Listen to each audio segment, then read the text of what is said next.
I had this dream I was playing on a deserted island and I was having fun, but I was scared because I didn't know when or how I was going to get back. But then when I finally got back, they had a warrant for my arrest. Whoa. You could never say goodbye. Don't let it fall. My watch broke. Liquor with friends. It's a Wednesday. This shit coming out Sunday. Happy Wednesday. I don't really know the fucking like the greetings niggas be doing. This some new shit every year for real. But happy Wednesday, happy hump day. I'm your host Ricky Jacobs. Appreciate that, bro. Yes, sir. And this is episode 14 of Liquor with Friends. Guy. Alright. My nigga, appreciate it. Alrighty. Wine with friends today. Wine with friends for sure. Yeah. You want some wine? For sure, my nigga. I got a very special guest. Which I say that about everybody, but to be honest, like, this is a very special guest, man. This young man has been a real staple in Baltimore. He's definitely contributed a lot to the Baltimore hip-hop scene. If it wasn't for him, I wouldn't have known a lot.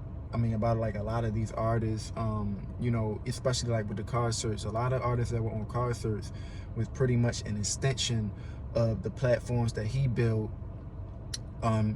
throughout the year. So that's definitely dope. That made me happy to hear. Yeah. Fuck yeah, man. Trap John, if it wasn't for like, you know, the verses that you guys had put together, which was a dope idea, especially for Baltimore, because that shit brought a lot of artists together. I can't take no credit for that. That was okay. That was demo tape. All right. But yeah, I had part in one of them, but that's Trap John shit. That was them. Okay, cool. You know what I mean? Cool. Well, I wouldn't have known about Trap John. I got familiar with Score F Swayze because I think he battled Mac. Yeah. Yep. I had a little part in that. Okay, yeah. It was just a lot of artists that I didn't know existed, and because of, I guess, the generation that we are in. Like I'm a little older, so I got my, you know, the artists that I'm familiar with, and then, you know, the new artists. I mean, aside from Swayze, he's like in verse. Yeah. Those are like the two main artists that are a lot younger than me that I know about, but they've been doing this shit for a long while. Right. But anywho, aside from the podcast, the Working Title podcast, this man has curated a lot of dope events at the Crown. Thank you. I haven't attended one, but the one that I did attend it, last year I met you, but it was briefly. It was a lot going on. It was crowded. It was pre-pandemic. Yeah. But I knew about you because you know, you're a manager as well. You wear a lot of hats. So I want to welcome Taji Burris to the show.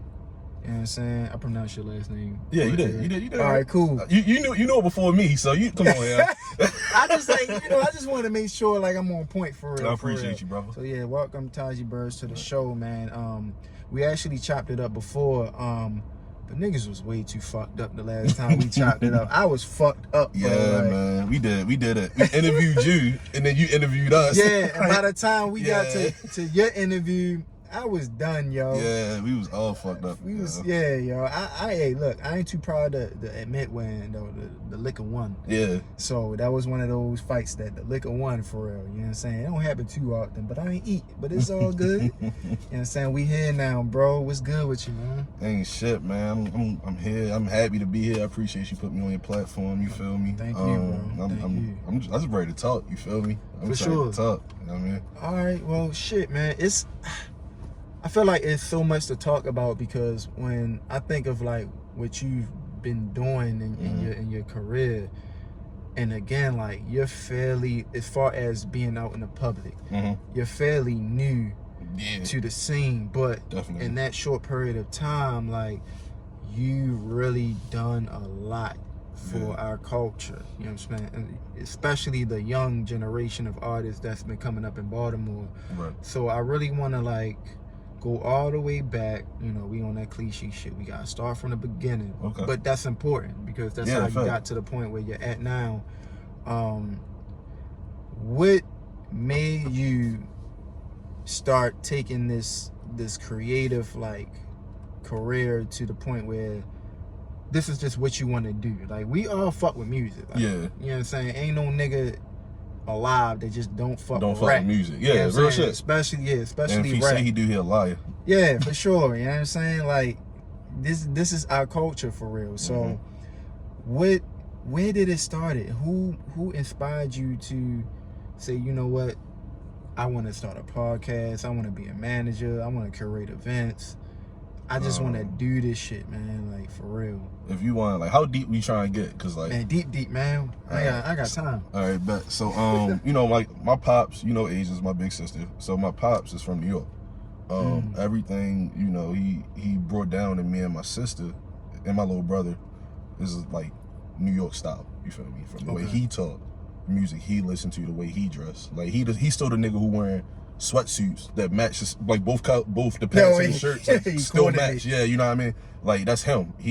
So everything, like, the way I talk, when I say pardon me instead of excuse me, things like that, they get it from him. And he was just so passionate about rap music, right?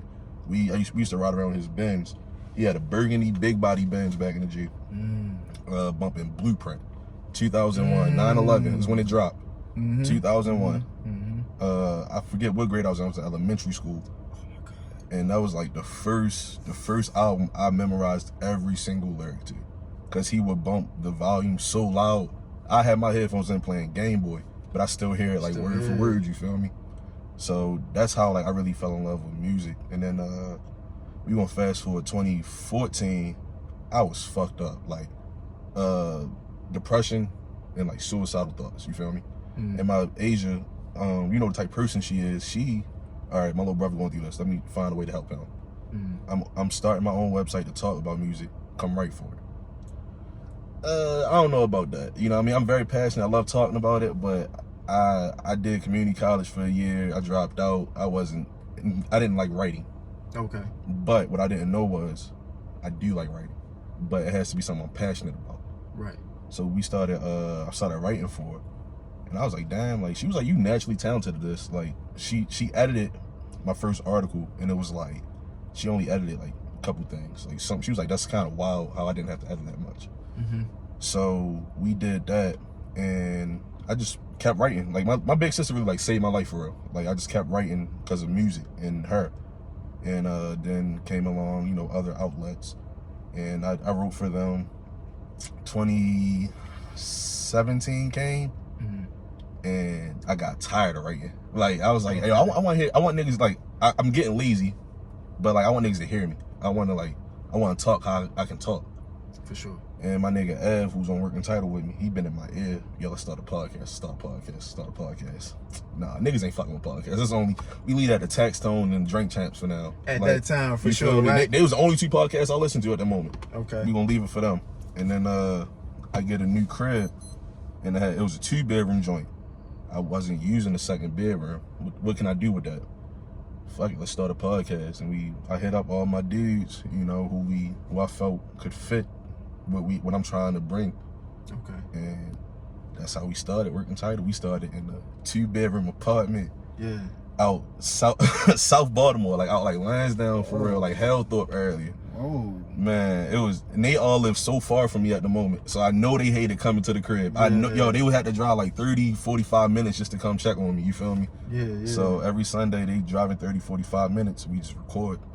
And that's how we got here, man. Okay. Now the Working Title podcast. By the name being the Working Title.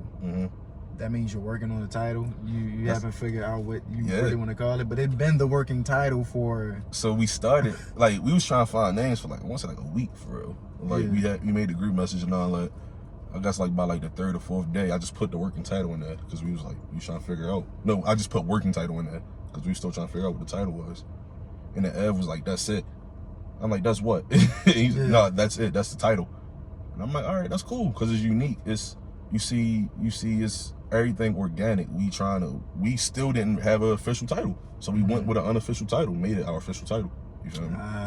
So you never gonna change it because at this point it's kind of like stamped. Yeah, I mean, we got the LLC for it. You feel me? Right, we can't change it now. I appreciate that, bro. Yeah, we about to get the trademark next. Like, we can't change it. There ain't no going back. Sway got it tatted on him. Oh shit! I'm about to get it tatted on me. Like, yo, is this shit for life now? Yeah. You feel me? This shit is for life. That's dope, man. So with your writing skills, what do you credit writing to? Because that's really a skill. Because like, okay, we talk how we talk, right? But then when we get to that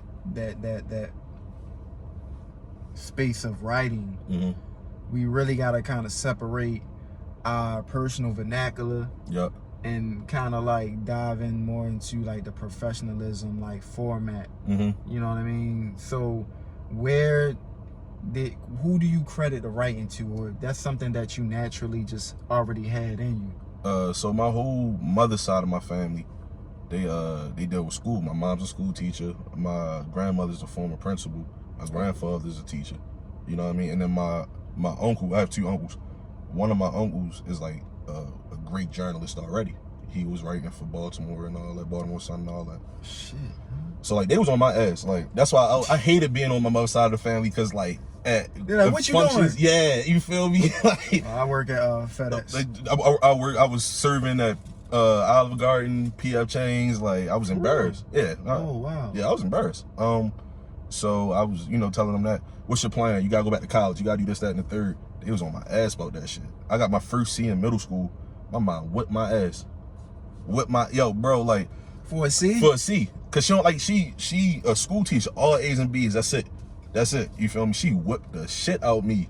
Like I was like, damn, like damn. Little did I, but like you ain't fail. No, little did she know though, her being so strict on me with that is the reason why I got to high school. Now I was like, fuck, I'm getting straight C's now. Try to be on some rebel type shit, you feel me? She she put me in a private school and all that for high school, like to try to save me.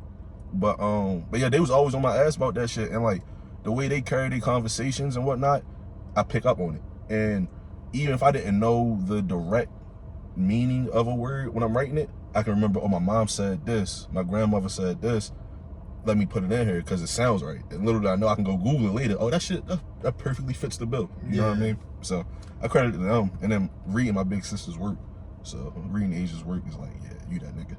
Yeah, nah, that's so fucking dope, man. And I haven't even met Asia, but like for years, like even when I was rapping, like we've been like following each other, and she always like showed a lot of love, and indirectly, like she's inspired me in ways of like okay, you come from the same place I come from, you know what I'm saying? We from Baltimore, but you've been in places that I aspire to be in, you know what I mean? And it from the outside looking in, it's kind of like she ended up in these spaces effortlessly. You feel what I'm saying? What? I be telling her, I'm like, how did you do this so quick? How did you get here like that? Like, how did you maneuver this? Like, because it seemed like she's just like, all right, I don't want to work here anymore. I want to work here. A month later, she got that job she was talking about. Yeah. Like, that easy. And it's she at Live Nation right now. Man, she go from working for Solange, being Solange's assistant, to going to Live Nation. She moved from New Orleans to Cali. Like she told me, she was like, yeah, I'm about to leave New Orleans and go to Cali. I'm like, all right, cool. Like, little did I know, she meant like 2 weeks later. Like, she already in Cali. I'm like, oh shit, I even go check out her crib in New Orleans yet. And she already moved, you know what I mean? So it's like, damn, she's just so inspiring and motivational, because she's my icon. Everybody say like, like artists and entertainers, I want to be like them. Ever since I was young, it was my big sister. Yeah, ever since I was young, bro. And it's like, it's even more inspiring because this is somebody you watch, even though she watched you grow up. You watched her grow up too. Like you got it firsthand, really seeing like where she came from to where she's at now. Like you seen the work being put in. Yeah, you seen the outcome of it all. You know what I'm saying? Just to see it firsthand makes you like believe like this shit is possible. Yeah, you know what I'm saying? Like I never really had like an example like that as far as something that's more like so connected to what I would like to do. You know what I'm saying? Like, yeah, all right, I seen my father like get these great jobs and shit, but the nigga ain't. It's not what you want to do. He ain't managed Jay-Z and shit like that. That's not cool to me. You feel me? My father gets great money. Like he drives if you know my father, like you gonna I've know seen your father. That nigga look like he like 44. Yo, like if you the type of cars he drive, like I don't even like bragging on it because it's like, you know what I mean. But he taught me get your own. Like he spoiled me, but it wasn't spoiled where like I know I can rely on my father to do this, that, and the third because I can't. At the same time, he a grown man. I'm a grown man. He spoiled me like, yo, you can get this, but you gotta work for it. Yeah. And he was doing jobs like he's every job he go to. He becomes the boss. He becomes the head nigga, like, right away. Yeah. You know what I mean? So it's like, but it's not shit like I wanted to do. You feel me? Like, he be a head nigga at like, you know what I mean, some job that pays amazingly and this, that, and the third, but it's not what I want to be interested in. For sure. You feel me? So I know like how to get $1 because of him. Yeah. But Asia know how to get $1, and she know how to get $1 doing something she loves. Well, it's something I love. Yo. Yeah, yo, that shit is just fucking dope. I mean, even when I seen her like doing the rollout of Solange, see that the round table. Yeah, man. And like actually seeing posts of her being there. Yeah. I'm like, nigga, what the fuck? Yeah. You know what I'm saying? So just having that relationship, do you ever like, all right, sis, man, throw me a little bone. Like it don't seem like you do that. And it takes a lot of discipline. I did when I was younger, cause you know when you young, all right, give me this. Come on, you got this. I can get it to you. Like you my big sister. It don't work like that. Like, cause a lot of them people who get that, they don't last. You know what I mean? If you don't build it from the ground up, you relying on somebody else to feed you the whole time. What you gonna do when that person not there to feed you? For sure. You know what I mean? And it's like I had to learn that the hard way. Like I ain't gonna lie. The first ASAP Yams Day in New York, I caught the bus up there. I was like, I gotta buy a ticket. No, you good? She got me in there. You know what I mean? But it's like, yeah, if I get that motherfucking alley-oop like that, I'm like, all right, I'm good, nigga. You feel me? I was at Yams today. I ain't had to pay for it. I went to SOBs to see, you know, Key, K-E-Y, exclamation point. Oh yeah, from Atlanta. Yeah, he like one of my favorite artists, right? So as a youngin, 2015, whatever, 2016, I'm getting to that show for free with her. I'm going to the first Yams Day for free. Like, oh, my big sister snapped like that. Like, man, any show in New York, I know I can get, you feel me? She like, no, it ain't like that. I'm giving you a treat of what you can accomplish. You know what I mean? And it's like, that's something I want to be able to give. I want to be able to take somebody to the water, but I'm not going to feed them. Right. I'm not going to, get them to drink. This is the water. This is what you got to do. You feel me? Yeah. That's what my big sister told me. Don't rely on nobody. I like that relationship y'all had, bro. Like the respect you have for her and just the way she supports you and shit, man. Like that shit is golden. And like I already know what you want is already yours. You just gotta go through the trials and errors and put in the work. But you already know that shit. You feel what I'm saying? Which is it's rewarding, bro, once you get, you know what I'm saying, the results of and manifest and really enjoy the fruits of your labor. You feel what I'm saying? It's a long journey. Yeah. It's a long journey. And then also, not even just that, it's very important to me to have like solid people in your circle who have that same type of drive and ambition, whereas though you don't have to pick up nobody else's weight. Yeah, man. You can just kind of, sometimes you might get a little tired and you might have to take the back seat and be like, yo, bro, I can't do this today. You got this? Yeah, cool, no problem, cool. That's a blessing with having so many niggas who do so many different things. Like, me and BD was just talking about it yesterday. Like, and I said, I don't, you wasn't recording, but I was telling you, you and BDJ, my two favorite interviewers right now, right? Yeah, that nigga's smart, yo. Man, that nigga intelligent as he's smart as shit. Boy. I was watching a live interview that I think Score Swayze interviewed him. Yep. And I'm like, yo, goddamn, yo, this nigga he really answers questions immediately. He don't even be thinking. Like, he's a student. Like, he a real student of the game. Like, that's what me and him like we so connected because we take pride in everything. Like, everything we do, we want it to be top notch. And like, I say him specifically because he 3 a.m. texts me an idea. You know what I mean? Wake up at 7 a.m. Yo, we should do this. All right, cool. How we gonna go about it? I don't know. Let's go to the office in an hour and plan it. Like, me and him really work like that. Like, that's why we doing the politics shit. Me and him not no extremely intelligent, political minded figures. Like, we doing it as young black males in America. But like, you know what you know. Exactly. And we gonna do our research. For sure. We gonna study. We not gonna let nobody sway our opinion. And that's why, like, man, that nigga is so special. Like, Cause I know it's I'm the founder, I'm the leader, working title. But he right there. Sway right there. Like, these niggas is right there. Like, I can, if I'm like, yo, I'm not feeling it this month, I need a whole month off, which I've taken. I took like 2 months off this year. And them niggas filled in right away. Like, and all 9 of us, all 10 of us, whatever it is. Shit. You know what I mean? Niggas can just fill in and do what we need to do. And, all right, well, BD can't host. Who gonna host? All right, Ev gonna host. You know what I mean? All right, well, Taji, like, I used to be the host, right? And I was the only one. I hated that shit. Like, I hate hosting. Because it's like, yo, I can't get my shit off how I want to get my shit off. Yeah. But I know BD, he the type of nigga who likes to control the pace. He likes to, you know, ask the questions and whatnot.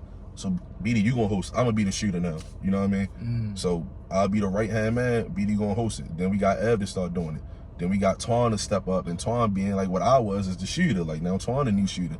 Then Sway gonna always be the consistent, funny nigga. Like, you know what I mean? So Jack is another shooter. Like, we got Darren too. We got so many people. So many fucking people. You know what I mean? Bro. Who just do different things. Brandon too. Brandon in a whole nother state. He lives in Jersey now, and so does Darren. But Brandon lives in Jersey with a family, a fiance, and a pregnant fiance. You know what I mean? So it's like, but he's still doing graphic design shit for us, like making all types of shit we need and giving us input on what we can do. Like, and he just stays involved. And Darren's the same way. Darren lives in Virginia, but he's driving up probably as we speak to be on the episode we record tonight for sports. Like, he does every week, every Wednesday, every other Wednesday. Darren up here, like, it's just a group of people who just go so hard because we all passionate. You know what I mean? Yo, that's something like a lot of people just wish for, pray for, and it's kind of like it's been you've been blessed with these great guys, these great, you know, group of friends who have the same passion as you,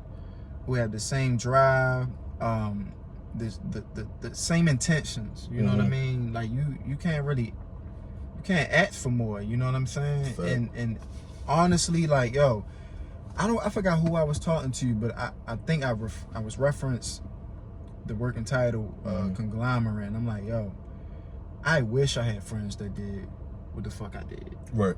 Like, it's as much as I've done, I don't have nobody to really share those accomplishments with. It's more so like, yeah, I got my friends. You got me, man. My nigga. Appreciate you, bro. Real shit though. Alrighty. But niggas I grew up with, yeah, real shit. They just, you know, they into what they into, and I just was the one that was just like, yo, I can create.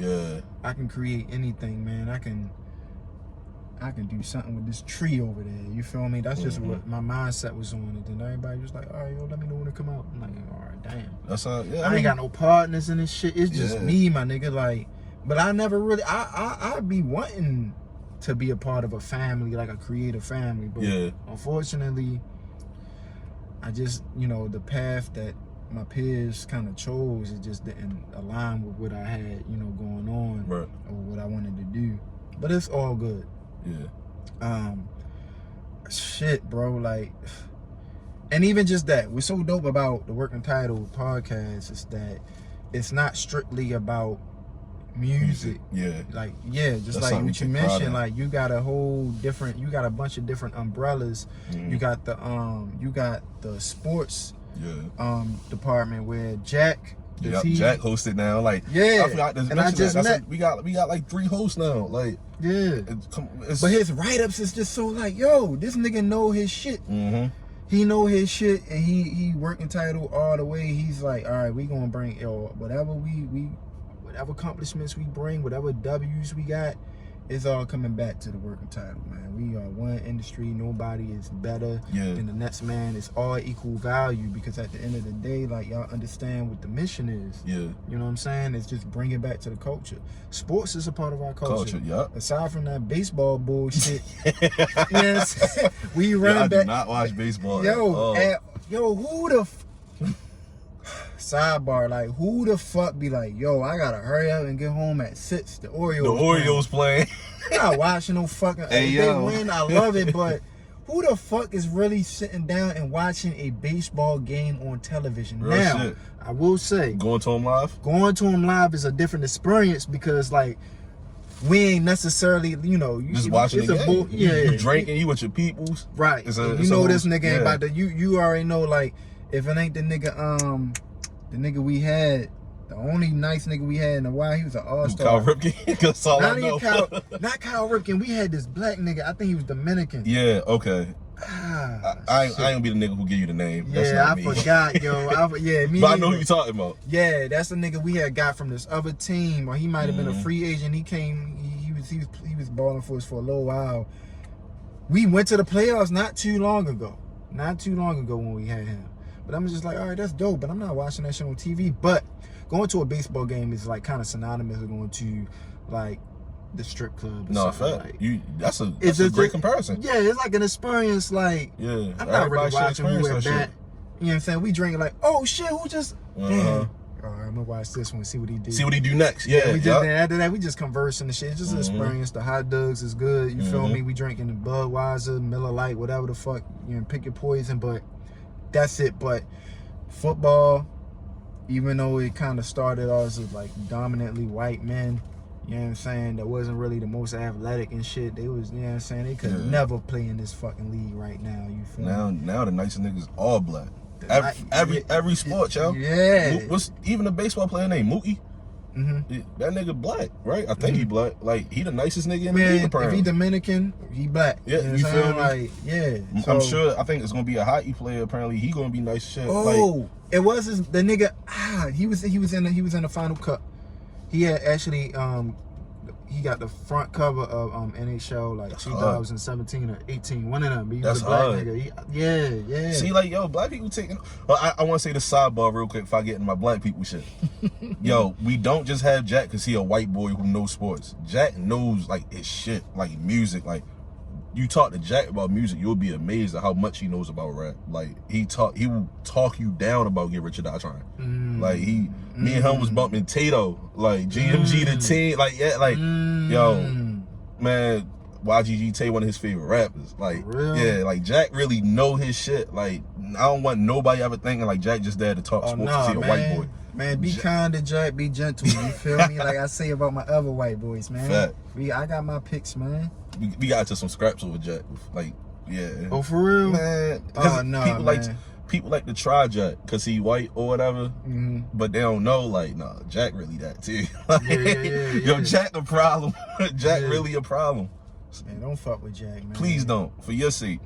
White people got strong chins anyway, you feel me? Don't fuck with Jack, yo. And they get drunk and think they Popeye. You don't want that, yo. I'm trying to tell niggas, yo. You gotta understand the bar fight started with them niggas, man. For real.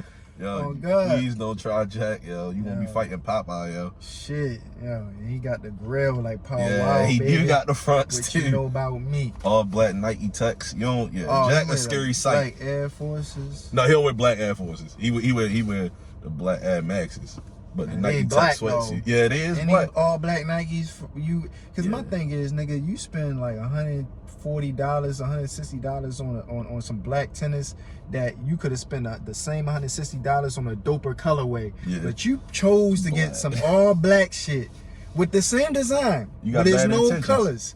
You definitely got bad intentions. You definitely got bad intentions. For sure, nigga. Because you know them bitches gonna get dirty. That's why you got them in black. Yeah, exactly. You know they gonna get dirty for a reason. Exactly. It's a sign to the all black kicks, you feel me? Don't fuck with nobody with all black, any type of kicks. Especially if you pay like $400 or $500. I mean, they $400 or $500. You gotta remember, he ain't trying to get them dirty, but if you get them dirty, he don't mind. He gonna dirt you. Yeah, he just don't give. He's spending $400 or $500 on some all black shoes. He just don't give a fuck. Like he really ready to. Yeah, he ready to go to war. For sure. You know what I mean? But nigga, shit, bro. You do so much, bro. Let's get into. You started a podcast. That's what you did first. I managed Sway's first.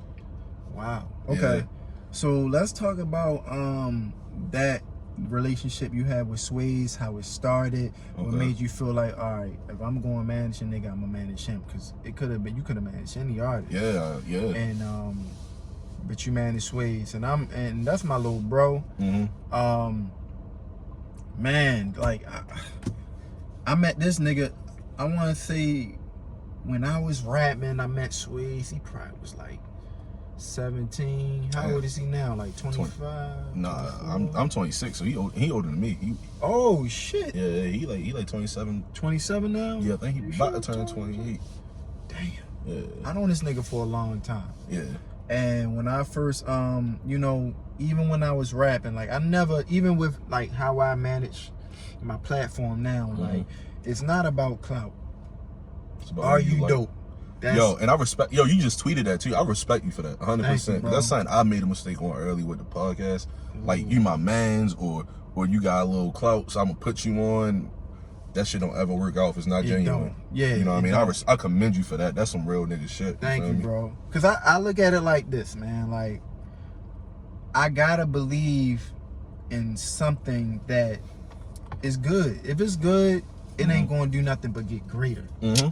If that individual focus on their craft and want to be greater. Right. So that's really my bottom line. If you're dope, you're gonna end up being greater. I gotta show love, because at the end of the day, if you're a real nigga, you're gonna pull back. If you're not a real nigga, you're not. But it's just like, I'm already connected with so many, you know what I'm saying, artists, a plethora of artists that want to be involved, and I'll just give them a shot, yo. Like, I can do a Black Star today and do another nigga that nobody heard of the next day, and I'll still post that shit. Yeah. It's the same energy that I did the Black Star post. Because at the end of the day, you never know what position a nigga gonna end up in. Yeah. And then, if you're a real nigga, you gonna start connecting me with bigger, like, you know, with bigger opportunities. You know, just because I showed you that love. Even though that's not my intentions, that's just really just how the shit go. That's just how the game go. You know what I'm saying? Like, anybody that show me love, nigga, I do podcasts with niggas who got like 30 followers. Yeah. Now, like, cause I don't care. That's you showing me love, bro. Like, let's do this shit, my nigga. Like, at the end of the day, we all men.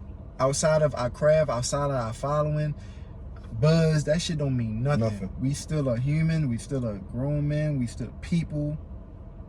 I gotta give you that respect, because you showed me that love. You feel me? You ain't had to show me that love. I can get 2 fans off your 30 followers. Let's run up the scoreboard, like 100%. And then I'm bringing it back to you. You know what I'm saying? Like, I can give you something. Like, it's all about give and take, and we live in a world of exchange, my nigga. Like, I don't expect nothing in return, but at the end of the day, like, if you pure, you gonna throw me a bone where you see fit. Right. You know what I'm saying? It might not be something that you could possibly benefit from, but it's something that you see that I can, you know, I can apply to what I got. Exactly. So that's really what I've been on, even when I was buzzing, bro. Like, when I was buzzing, my nigga, like, I know Verse, who is also my little bro. He man, shout out to Verse. Yeah, shout out to Verse. He a fucking monster. He a monster, yo. But that nigga is too conservative, yo. And I'll tell him that shit to his face. Like, we gonna talk about that, because I feel the same way about Swayze. We gonna talk about that. Swayze kind of, he's a lab rat to me. Yeah. Oh yeah. But you more so, you know, you know what's going on with him. So Swayze is, in my opinion, Swayze is the most naturally talented rap artist I've ever met, right? Where I'm saying, like, whatever he lacks that you may think of, oh, he need to do this a little better, that's cool, because he just did it without practicing. You know what I mean? He can do anything. He's just so naturally talented. But my problem with Swayze is he'll have a week where it's like, all right, record. All right, yo, what you doing this week? I'm just gonna play 2K.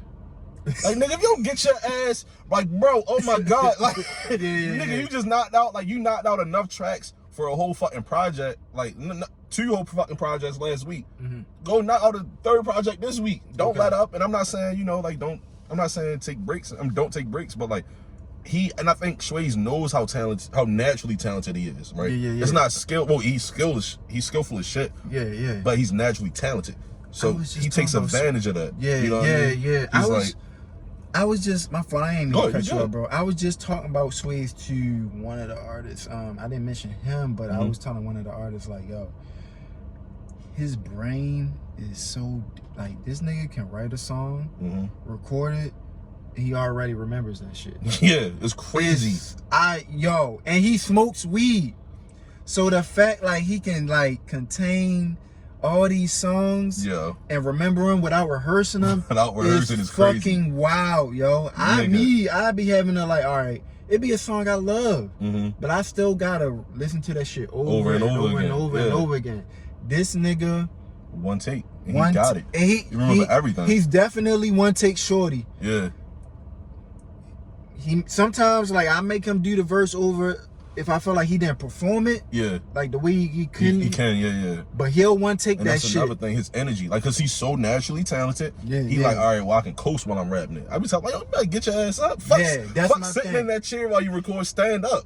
Raise your tone a little bit. You know what I mean? Sway's gotta change the frequency. Yeah. A little bit. Yeah. Cause he'll knock it out. Like he can do a session and do the whole project probably in an hour and a half. Yeah. If he do 8 songs, he's gonna knock that shit out. One take, no mistakes, nothing. He's knocking it out, but he gotta change the frequency. And I said that go up a little bit. Yeah, and I said the same shit. The verse, like, all right, verse, you doing the melodic shit right now is cool. You sound very comfortable, but nigga, you're good at rapping. Yeah. So I want to hear you rap, and I want to hear you change the voice. I want you to add layers. I want you to change the format, all that shit. You know, like y'all niggas gotta fuck with different ranges, cause both of them niggas are animals. You feel me? Both of them niggas. Shit, all three, Mac too, and Mac, NWO, and Mac. Like I'm gonna talk, cause Mac the reason me and Shweez got cool actually. So you want to talk about that now? Shit, fuck it. We can talk about that now. And even So me and Shweez met at a show. I think it was, I forget the name of the show. I think Backpack Jam. At the time, I was already cool with Matt. Like, that's the donation. When you're making the donations. Yeah, I think it was like 2016, I believe. Okay. So we got cool off that because me and Matt was like, yo, like that's my nigga. I met Mac through a couple people, and I'm like, yo, what you doing? He like, I'm performing with the nigga Shweez. Like, all right, that what's up? Like, you know what I mean? And they performing a song together, and it's just so much and good energy and chemistry between those two. I felt like I knew the lyrics. I never heard the song before. You know what I mean? I'm rapping like I'm looking like, yo, what the fuck? How the fuck I know they about to say next? Not because it's predictable, but it's because like it just feel like, you know what I mean? So we doing that, and I follow him later on. I'm peeping his music. Like, yo, the nigga's naturally talented. Like he and then I was writing at the time. So this was like, it came out to like end of 2016 or end of 2017, I forget the year, but he dropped two EPs, Party at the Dark, and I think I forget what the other one is. It's like Planet Earth or some shit like that. Part of my memory. It's okay. But he was dropping these projects and he was like, yo, can you do me a favor? Like, you writing? I'm writing at the time before I started the podcast. So it was 2016. Yo, Bluntic and yep. Makes sense. It makes sense now. It all makes sense now. Can you write a review and post it for me? Mind you, I'm in Florida for Thanksgiving with my family. I hate working. I hate doing that shit when I'm with my family. I'm trying to celebrate, you know what I mean? So, but I'm like, oh, this shit is so good. I got you.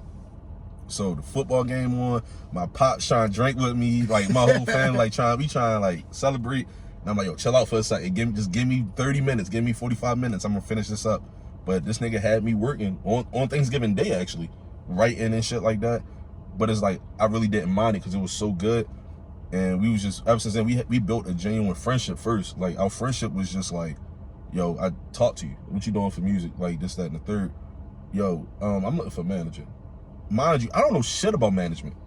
First person I hit was my big sister. Because she was managing a couple artists at the time. She said, yo, she always said I had a good ear. She said I could be an A&R somewhere. But she said you'd be a good manager as well. Just, like, do your research. I can tell you some little pointers and whatnot. I'm like, all right. I said, yeah, because it sounded cool. I didn't know what amount of work I had to do.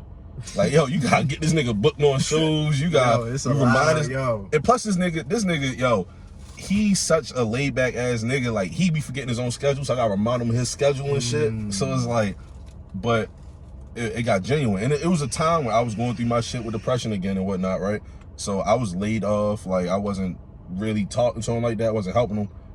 And then I forget what happened. I think around the time I started the podcast, I got reinvigorated again. And then me and Sway just started hanging out. Like, I'm a big people person. I like building relationships, right? Sure. So I can read a person or help a person better if I generally know the person. For sure. And when me and Sway seeing each other every day at this point, like, all right, this how your music should sound. This is what we should do with your music. Here's a music video idea. Track listing should be like this. Me and him, like, now he's legitimately one of my best friends. You know what I mean? Like, I talk to this nigga every single day. Like, the day after Ryan was born, me and Jack went to the hospital. Like, you know what I mean? The day we was at the strip club a couple hours before that, and he was like, yo, my son being born. So, like, that's how genuine our relationship is. Yeah. So we just got cool off that, and that's how our relationship got better. Was I really was around the dude. I really appreciate him as a person, because like whatever I do for him, he does just as much for me too. Yo. Like, he could be my manager in a sense. Like, he keep me sane. That nigga keeps me sane. Like, yo. He's such a good nigga, and I feel like people don't really understand that, because like, I'm not saying he think he a bad nigga, but he don't talk. He not like a big people person like us. We have conversations and whatnot. So he want to smoke, listen to music, play video games, and rap. But, that's my nigga for real, yo. Yeah. Like, I be getting emotional. I know you because like, I know him. Like, you know what I mean? He told me, my OG Ricky did this. He say I'm this. He taught me this. I'm like, oh well, damn. I basically know this nigga Ricky. Every time I talk to him, he talk about you. You feel me? Yo, on God, like, I won't, like, no matter how big I get, even if he want to stop music, it's kind of like what Jay said about Memphis Bleak. Like, as long as I'm alive, he Bleak a millionaire. Is good. Yeah. That's how I felt about Swayze, yo. And even if I die, he in my will somewhere, so he can just kick back and chill somewhere. Oh yeah. He don't even have to write rhymes. Dynasty like my money lasts 3 lifetimes. My nigga, what the fuck, nigga? That made me cry. But real shit, yo, cause like,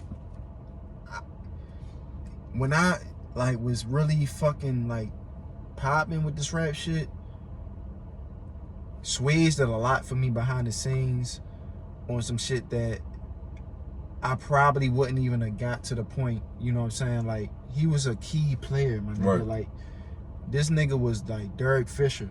Yeah. I was Kobe. You know what I'm saying? Yeah. Like, I remember I had a show in New York. This is when Wayno was managing me. Even Wayno, you feel me? Wayno even was like, to the point, was kind of like working with Swayze in a sense. Like, at least giving Swayze like conversation and giving him game and shit like that. Right. Like, me and Swayze, we drove. You know, I ain't had no car. Swayze had the car. We went to fucking New York to perform. Yeah. This is my show. But nigga, you gonna come on my set? Fuck that shit. Like, we went to New Jersey, you know what I'm saying? Like, that's hard, yo. Yeah, like, he really did it. Like, I was fucked up. I remember, like, my son was like, my son is 9. My son probably was like 2.5 at the time.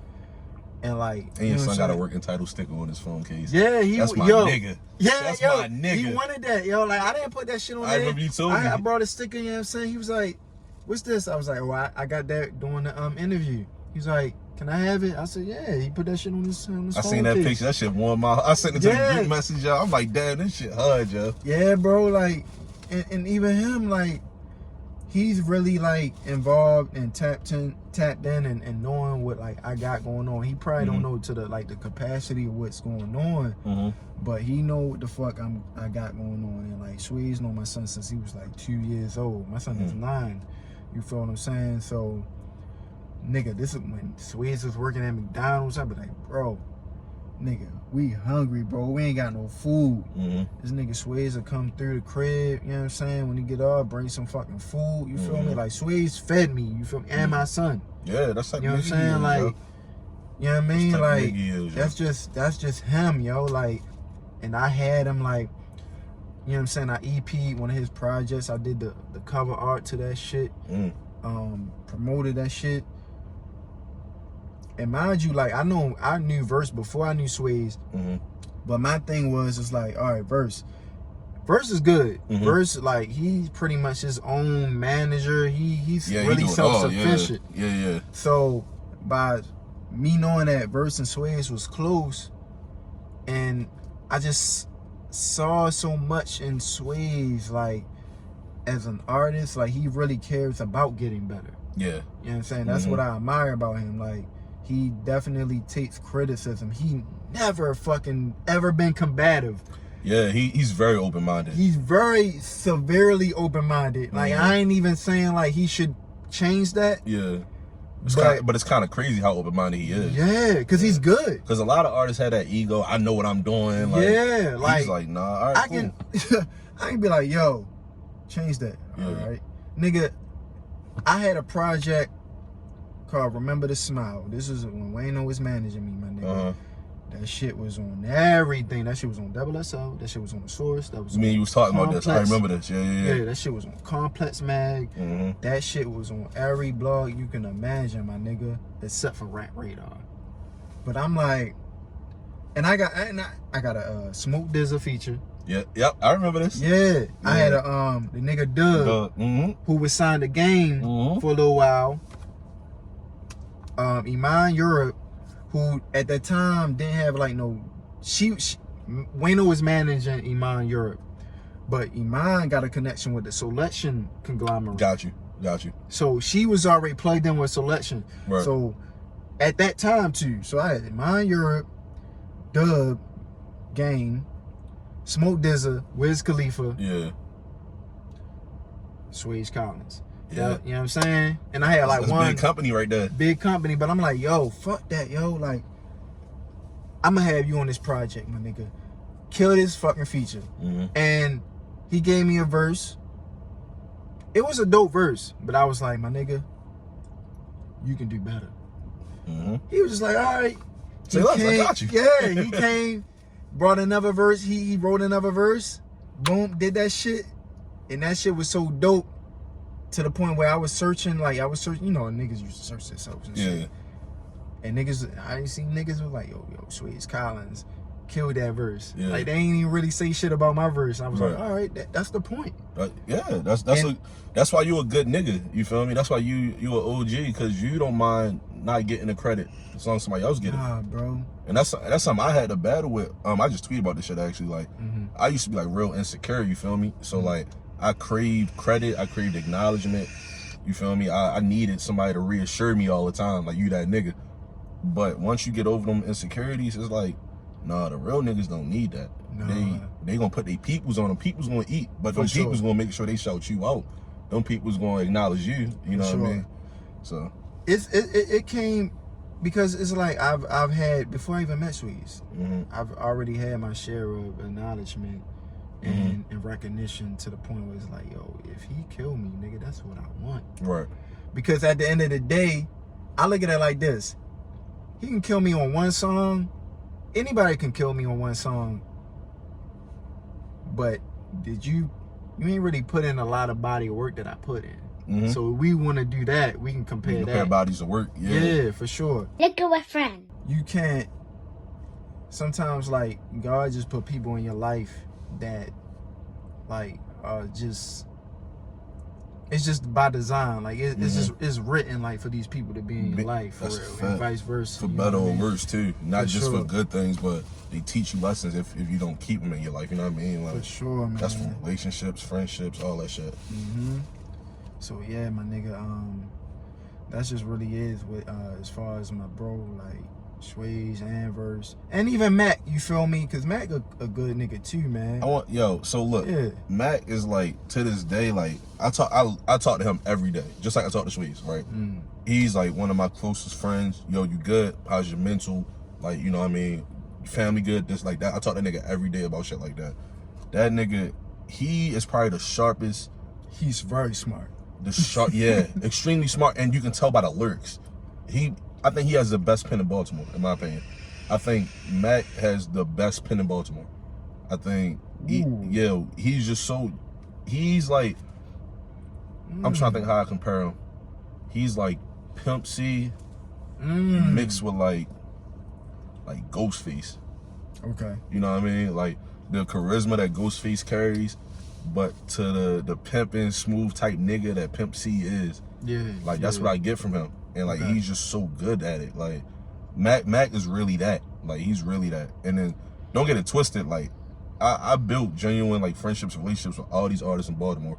So I'm not saying like, you know, he's better than everybody. He's the best, like, because there's so many people you can mention from Chris Cashes to Fanego, Burnout, Swayze Collins, of course, who I don't even have to mention because that's my dog. Trap John, Verse, Cam. You know what I mean? I've been listening to a lot of like Beth Banga and L Cook, Burnout, Jamari. Jamari is fucking nice, yo. Man, I'm gonna tell you nice. this. So another nigga. Me and him went to high school together. Okay. When I was depressed, him and Brian, the nigga Bushido, be on Twitter, they was going to school at A&T. Told them niggas I'm going through it. The next day, them niggas drove however long it is to get from North Carolina to Baltimore just to come check on me. Like, they really like my best friends. Like, Jamari is one of them niggas. Like, you know what I mean? Musically and as a person. Like, it's so many artists in Baltimore right now that you can really, you know what I mean? You can really lock in on and just appreciate. You know? Shout out to Score Swayze, man, because creative genius. He is that.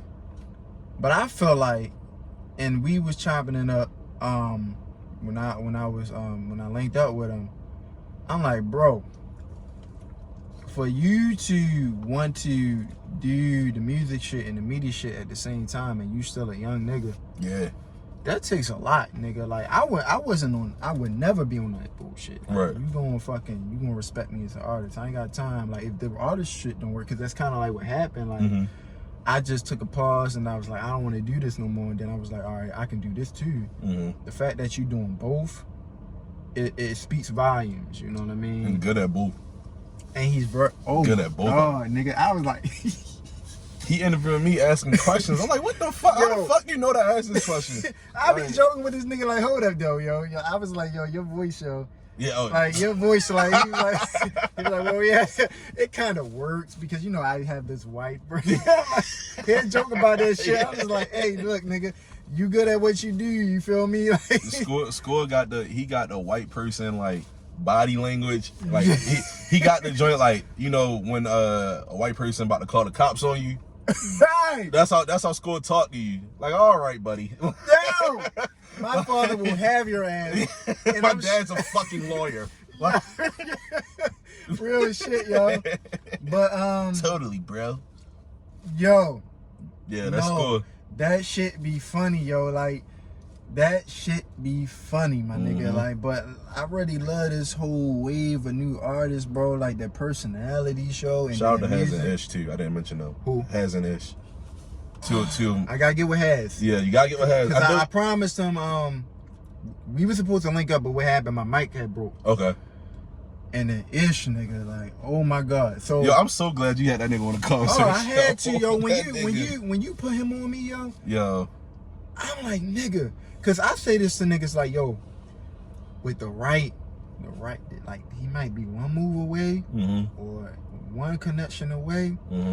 He can really do what Scooter did on God. I get it. I definitely really get it. feel like humble. I'ma stay humble. Can be that next Scooter, not style wise, but just how he carry himself. Like, yeah, yo, Ish is different, bro. Like, nah. Like, he different. Like, and then Jano do so much shit for him, like, for the beats and whatnot. Jano will play some shit that Ish do, and I'm just like, yo, like, he gotta drop this shit. Like, he gotta do this. Like, Ish one of them ones, yo. It's like everybody we just said one of them ones, but like, yeah. But to keep it real, Ish gotta get with that right nigga, yo. Yeah. If he got the machine, nigga. Yeah. He that nigga, the little niggas, like them fucking 10-year-olds that be on the TikToks and shit. Bingo. Yep. Sky's the fucking limit for him, yo. That's it right there. I told him, like I tell everybody else, but specifically Isha, like, don't just hit me up for that shit and that's it. Like, nigga, keep me posted. Let me know what the fuck is going on. Yeah. You know what I'm saying? Keep the right niggas around you. You know what I'm saying? Stay focused.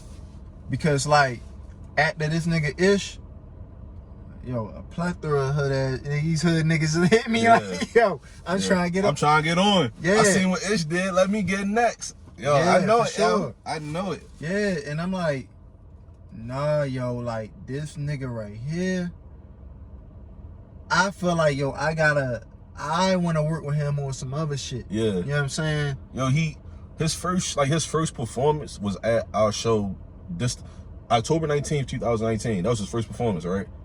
He was like the second artist to get on stage. And like, mind you, our crowd was crazy. Like, you know me, like people come in like around 11 something, 12. Like the crowd was on there like at 10 o'clock. Like we had a nice ass crowd. And they going crazy for this nigga. That nigga was going so crazy. After he performed, we brought him back on to perform another song like a couple hours later, yo. Like, wow. An hour later or something. Like, yo, he had such a great reaction from the crowd. And it was his first experience. Like, yo, it's just different. No, he's definitely different. He's definitely different. Yeah. He one of the ones. That bird was close as shit. Yo, what the fuck was that? That's why I come through here, you know? That shit like the owl off the Harry Potter movies, yo. That shit was scary. What the fuck?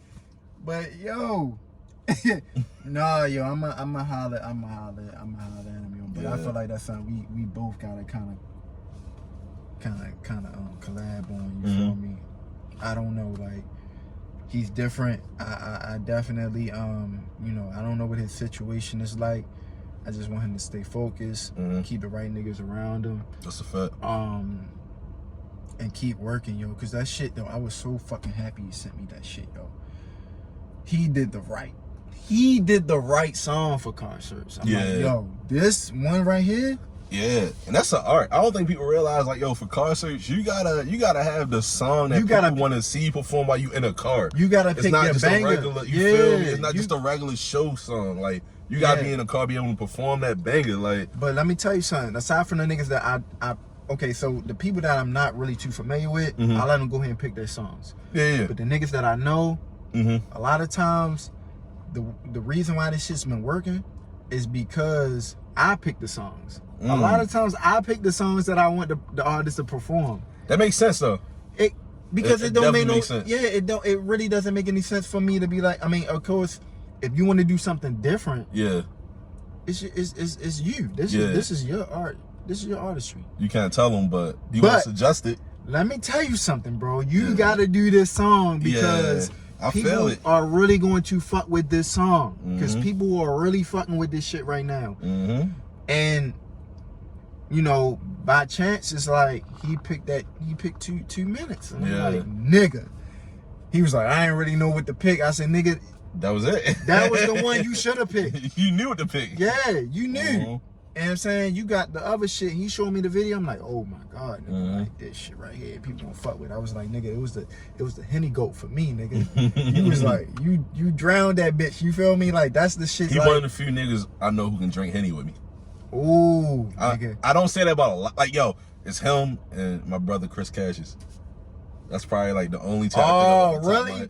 Yo, cause Chris, nigga, that nigga, you feel me? I had that nigga fucked up. Yo, all right, so look, reason why we on the wine today, me and Chris made a pact. Like, we both acknowledge that we drank too much. Like, we drank way too much. We started only drinking on weekends, then it turned to we only gonna drink wine on weekends. Like, now I'm drinking wine on a weekday because it's a special occasion. You feel me? For sure. Me and Chris, like, we have a genuine brotherhood. Cause like, not just cause he's such a great artist, but like, he's a great person.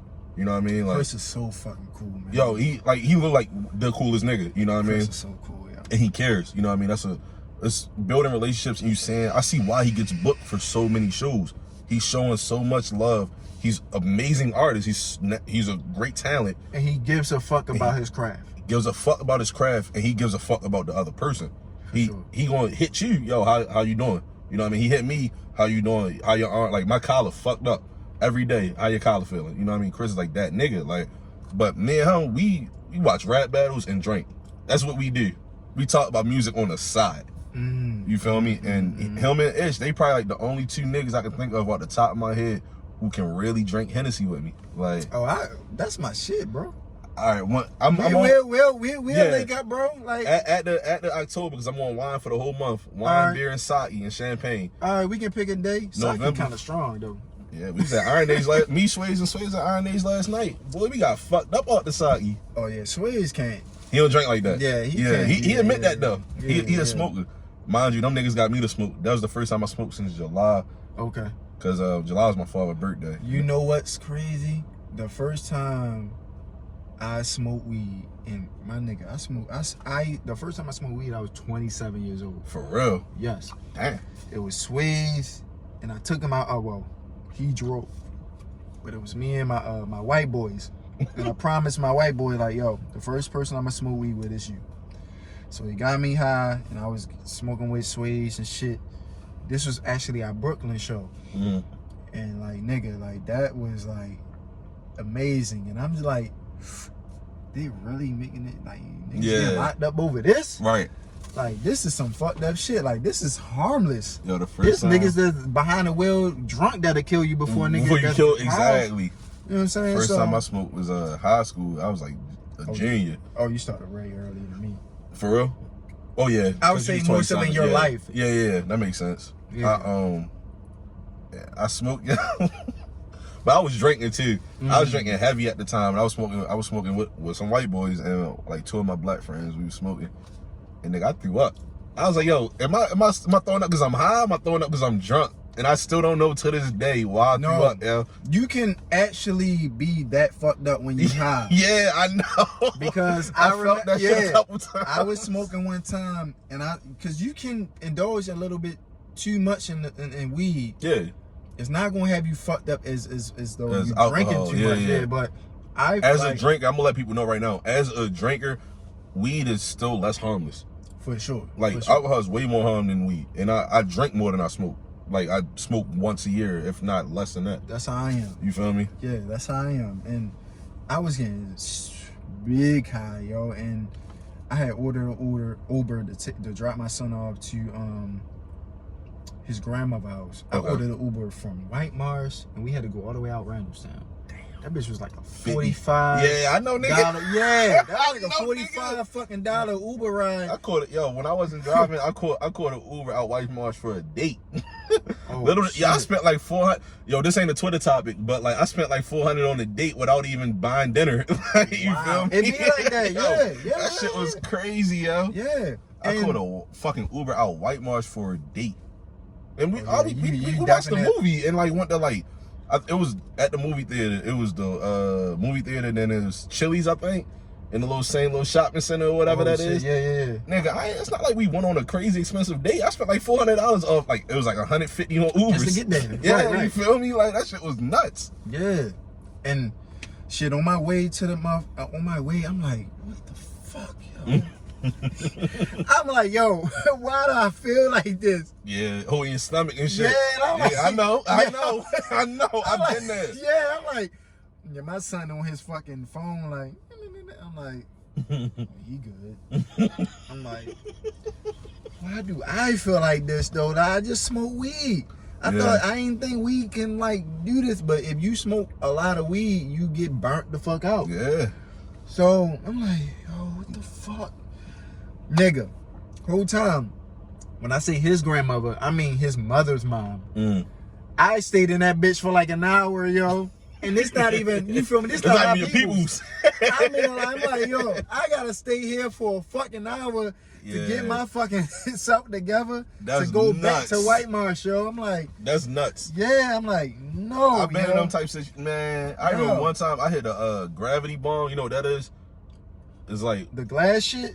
No, it was niggas made out like a water bottle. So I was saying a white private school shit. Hanging out with white people. We hit the water bottle and shit. Dummy, I did that shit like 4 times. Like at the time I was a pro. Like high school, I was senior year. So like I've been smoking for like a year. I'm smoking every day, constantly. Like, man, bro. Yeah.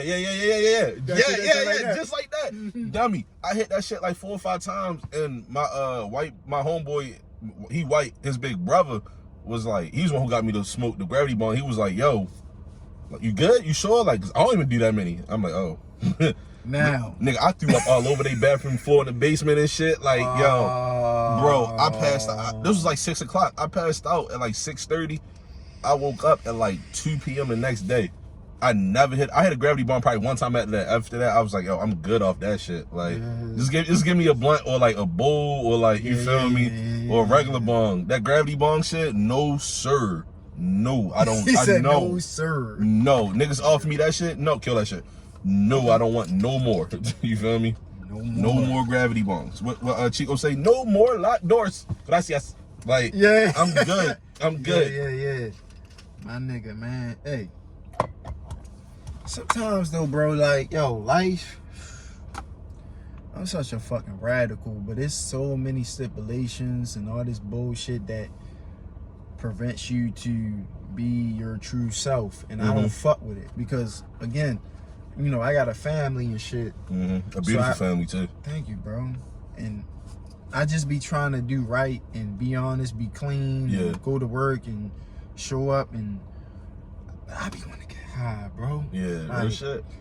But then I got a job that do randoms, and then if I want to get another job, they're gonna piss test me before you start all that bull. Yeah, it's like, come the fuck on, yo. Like, damn. I get it. Yo. I'm a good person, yo. Just hire me, yo, and I'm gonna get the job done.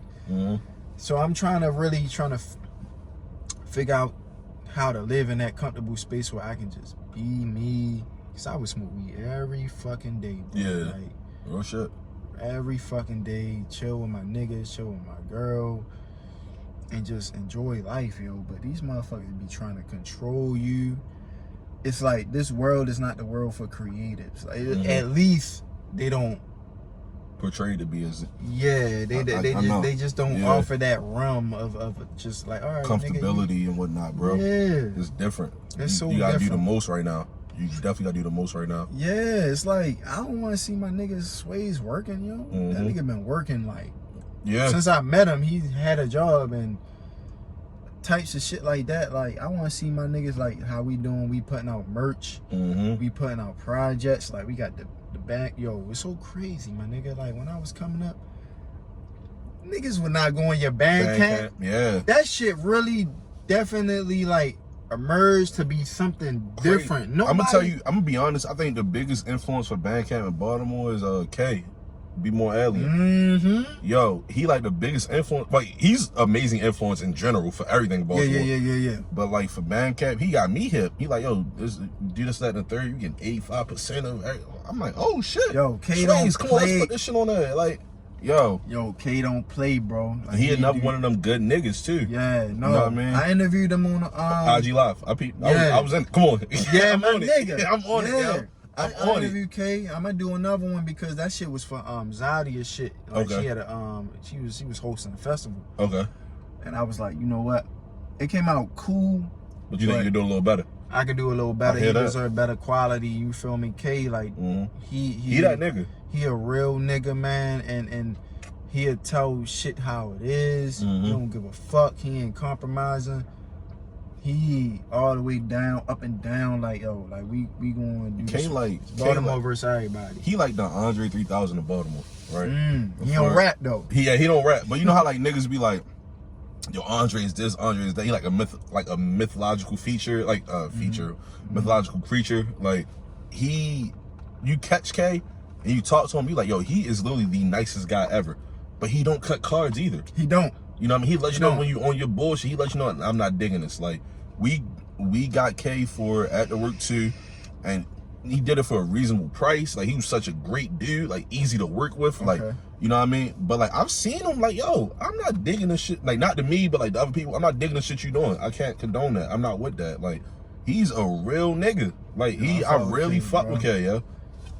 That's my man, yo. That's my little bro for real, yo. Like, he good, yo. Like another, like, yo, I'm just trying to work to the point where I'm just bringing everything back to the real niggas, yo. Like real niggas always gonna win at the end, bro. Yeah, always. No matter, like, you feel me, like, because the fake shit never lasts. You can always, if you don't see through the fake shit right away, you gonna see through that shit eventually. Whether it be a month, a year, 10 years. 10 years later, cool, them niggas not lasting. You see who's still here. Hov still here. You feel me? Even if we don't like Wayne music still, he's still here. He's still here, yo. That and that nigga done said the most off the wall shit. Man, what? Off the wall shit. What? And they try to cancel Wayne like 1,000 times, yo. And that don't work. And it don't work. even to this day, you cannot fucking cancel Lil Wayne. That shit is crazy. I truly believe like Wayne is just in the bubble, yo. Yeah, I definitely. truly believe, and I feel like the only reason why Wayne reach out to these other niggas is because niggas is telling him you gotta reach out to these niggas, yo.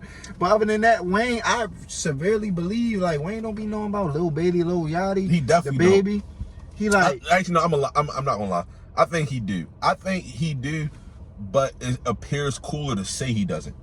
Cause he even said, I forgot, he said something about like TDE or whatever, right? But he did songs with J-Rock and Kendrick and shit. Like, he did. You know who TDE is, my nigga. True, but I feel like, all right, let's just think about when Wayne gave J-Rock that feature. That was 07, 08. Yeah. You right. So he probably did not know about TDE at that point. The nigga was just like, yo, right. A nigga reaching out, he got a bag. They got bags. So he did that shit with J-Rock. You think J-Rock? Be honest though. How much you think Wayne was charging for the feature? Cause like I don't know. At that time, J-Rock not popping like that. But like, this is fucking blood mob. True, that's mob ties. You feel me? So true. Yeah. Who's to say how much money that any blood that sold crack, cocaine, whatever is contributing? Probably like a genuine bond type shit. Yeah, and Wayne is a blood. You feel what I'm saying? Yeah. Wayne is a celebrity blood. So it that's might a have good been word. A celebrity blood, different. A celebrity blood. Yeah. It's like fucking look, Chris Brown. Yeah. Come on, the fuck. Yeah. This nigga. Yo. What the fuck ever doing? Chris Brown. Like, let's think about how he started. He moved to LA. Making me want to say yo. Yeah, let's be honest. LA, the main district of Crips and Blood. Chris Brown wanna live there. You one of the biggest artists. Nigga, you gotta pay your tithes. Yeah, that's true. We should do that here. Not on no gang affiliated shit. But no, nigga, like, no, yo, like, we got the wave right now, yo. We definitely do. Like Zadia. Yeah. Al Rogers, what I said on my last interview, Al Rogers is the fucking MVP of Baltimore right now. Hey, nigga got his own ice cream flavor. He got his own. Which he got to add on your show. Come on, yo. And I asked him, like, come on, yo. That's my nigga. I peep it, yo. That's my nigga. I peep it, yo. I'm going to ask him, like, Al, bro, peep it, yo. can I fucking, like, can I use that ad? That's my nigga. I know you don't mind. I'm gonna interview him this year, yo. I'm gonna say that while we on record, cause you got to, bro. I hollered at him like earlier this year. I'm like, I'm gonna interview you. He was like, all right, I'm with it, and I just never hit him up. Now he doing so much shit. It's like, bro, I gotta do it. Yo, Al. He make like thing is he doing everything, but like his music is really that too. His music, he's a great performer. This nigga, yo. Al is a fucking likable man, yo. Yeah, when I talked to him, he was like, yo, I don't really like no interviews. And I was like, why? He was like, yo, people be trying to do this, that, and the third. Okay, I know what I'm not gonna do to you because I don't want to be that nigga. You feel me? So me and Al talked about it. You feel me? And you probably ain't noticed, like, but me and Al, we chopped it up. Me and Al got a speech, and me and him talked about it. We got a speech impediment. Oh, okay. Me and Al clicked because me and Al, when we were younger, our parents put us in classes because we got a stuttering problem. Okay. Me and FMG Dink, I don't know if you remember. Yeah. Me and him both got I got a speech impediment. And the fact that like we just pushing through and just like putting our art out there in front of people, because I know how it's like, yo, to have a speech impediment. Like, I went through classes, you know what I'm saying, for my stuttering, because I stutter real. I do it now, you know what I'm saying. Like, you can really like see the shit. It's not as noticeable though. It's not, because it's like when your passion is in something and you really want to do it, you just do that shit. Right. But I've been in classes, like when I was 4 or 5 years old, my mother put me in speech classes, my nigga, like for my stuttering, because that shit was bad, bro. Super bad. But also, like, I have this gift to be able to record and put my art out there and talk and just put the shit out there. You feel what I'm saying? Like, I can kind of separate it and kind of like, it's techniques to this shit. Yeah, you feel what I'm that's saying? a fact. It's definitely techniques, you feel me? Like, preparation and all that shit. Like I said, I did an interview with Al. Me and this nigga was just like, we gonna get through this shit. Me and Dink like, yo, we gonna get through this shit. Cause yeah. Yo, I'm trying not to. No, but this shit is real. This shit is so real, bro. Like, me and him chopping it up. Like, I asked Dink a question. He'd be like, so this how it started. And like, we gotta talk a little slow sometimes to be able to get what the fuck we trying to get out. It's real, bro. Like, it's really real. And the anxiety, like, this shit is real. Like, I got juice into that shit. Like, that helps me. Yeah. You know, I ain't finished. But thank you, bro. I got CBD in this motherfucker. Cause that helps with anxiety. It calms me down. It gets me to the level that I need to be without it being like a drug infested type of situation. You feel what I'm saying? Like, I need this shit. So can we talk about anxiety in a little bit too? Hell yeah, fuck yeah. I feel like that shit, like, people don't take that shit as serious as they think it is. No, you know that shit is real, bro. Like, I went on a date with my girl, my nigga, and it was a group of niggas that was like real belligerent. We went to 7 West, and that's like my favorite restaurant, bro. It's really, Thousand? Yes. Come on, Yeah, you already good man, know what it is. You feel me? The fucking lamb chops. Yo, the black and shrimp salad. The Alfredo. I'm a big Alfredo fan. Even if like a girl can't cook, I don't want the Alfredo. I want the K&T Alfredo. I want the, you know what I mean? I want that Alfredo. Nigga, did you ever went to Loafers? Did you have the one on 40 before it burnt down? And yeah. I went to the one. Come on, and I went to the one down. You know what I mean? Yeah. I went to both. The Alfredo is second to none. Man, what? A lot of niggas don't even know how good the Loafers food was, but that fucking Alfredo. Oh my God, yo. Everything at Loafers was fucking immaculate. The drinks really smack you niggas. Like, I'm not a nigga who be like, yo. Nigga, you don't even, yo. I'm not a nigga who be like, yo, the drinks are actually strong. No. Loafers drinks was actually strong. Nigga, like, you don't want to listen, yo. I am a fucking drinker. Shout out to Kia. You feel me? Because, nigga, I don't even want to say, I might take this out. I ain't even pay low for prices. I'm gonna take that out. I ain't pay low for prices, but that fucking drinks, my nigga, all you need are, okay, so I would get the strawberry Henny. Bingo. You feel me? Bingo. Only 2. All I need is 2. And I am fucking Yo, good. Loafers was really that. Bro, it's been times where, like, I've been to Loafers on some chill, like, we gonna cool it with, you know what I mean, certain people type shit. And I've been times when I went to Loafers when I'm with my niggas and niggas bringing some people through and we in that motherfucker treating that bitch like it's Rose Bar.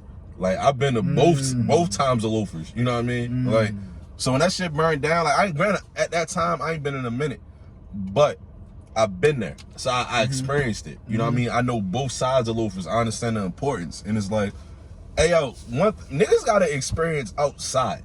Yeah. People don't be outside. They don't be, you know what I mean, being in different situations and environments, but they feel like they can be able to speak on them. Yeah, I'm the type of nigga, before I speak on something, I'm gonna experience it. I'm gonna listen to it. I'm gonna acknowledge it. I'm gonna see what's going on. Niggas, Loafers sucked. You wasn't even there. No, yo. This album sucked. You didn't even listen to it. Like, it's shit like that. And today's, like, on Twitter, Instagram, social media, like, the internet in general, is like, everything, you gotta experience it yourself before you can really speak on it. For sure. I don't want to hear white people talking about Benny the Butcher. Because he don't make music for you. I don't ever want to hear white people talk about him at all. You feel me? I don't want to hear white people talking about, like, 50, back in the G, I didn't want to hear a white person talking about Get Rich or Die Trying, even in elementary school.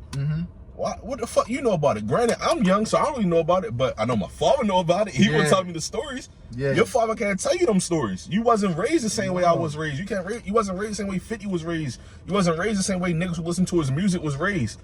You know what I mean? So you can't speak on certain situations if them situations not for you. You're not qualified, my nigga. Like, even watching interviews nowadays, right? In Baltimore, in my opinion, is not really many people who can ask artists certain questions or talk about their past or what they going through Because you not living in Baltimore. You even like I'm in the county, right? But like we all been in situations.